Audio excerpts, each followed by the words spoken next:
Bonjour à tous, c'est Jean-Luc Roux sur sa chaîne YouTube. Aujourd'hui, nous allons parler de la Hongrie qui s'intéresse de près à la dernière version de l'avion de combat suédois, le JAS 39 Gripen. Si, comme en attestent les chiffres, la plupart des pays de l'Union européenne ont multiplié les commandes d'équipements militaires américains, voire sud-coréens et israéliens, ce n'est pas le cas de la Hongrie, qui privilégie des solutions européennes pour moderniser ses forces armées. Ces dernières, ce pays s'est en effet tourné vers l'Allemagne pour se procurer des chars Léopard 2A7+, des obusiers PZH 2000, des véhicules de combat d'infanterie KF-41 Lynx, ainsi que des munitions téléopérées MTO Hero. En outre, il a aussi acquis des hélicoptères H-145M et H-225M Caracal auprès d'Airbus Hélicoptères. S'agissant de son aviation de combat, la Hongrie a soldé l'héritage du pacte de Varsovie en signant un accord avec le constructeur suédois Saab pour se procurer 14 avions de chasse JAS 39 Gripen cédés via un crédit bail d'une valeur de 555 millions d'euros.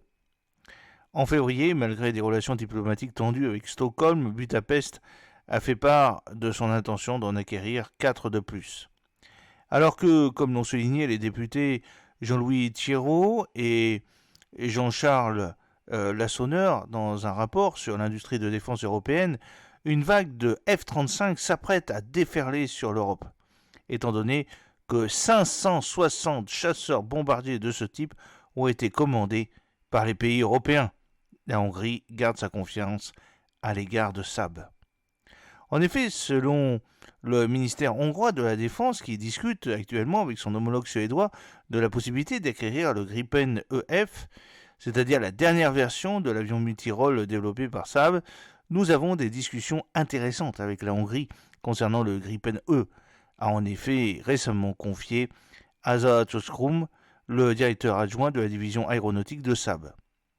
A priori, la force aérienne hongroise envisage d'acquérir suffisamment d'exemplaires pour constituer au moins 2 escadrons, soit entre 24 et 28 appareils. Pour le moment, aucun calendrier pour cet éventuel achat n'a été précisé. Pour rappel, par rapport à son prédécesseur, le Gripen EF dispose d'une motorisation plus puissante avec le réacteur F414G de General Electric, ce qui l'autorise à porter sa masse maximale au décollage à 16,5 tonnes. En outre, il peut emporter des missiles RR à longue portée Météor, des missiles à courte portée Iris-T ou encore 8 bombes GBU 39 CSDB.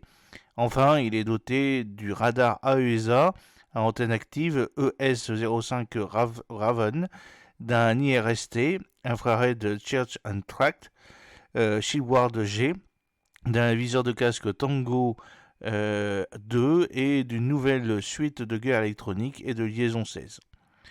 Pour le site information hongrois Infostart, l'intérêt de Budapest pour le Gripen E et F n'est pas surprenant.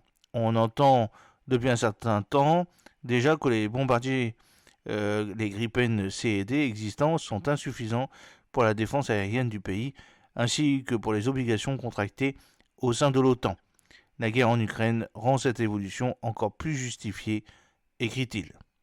J'espère que cette petite vidéo vous a plu. N'oubliez pas de cliquer sur le pouce pour la promouvoir, de vous abonner si ce n'est pas encore fait, de partager cette vidéo sur vos réseaux sociaux. A très bientôt, fidèlement, Jean-Luc O.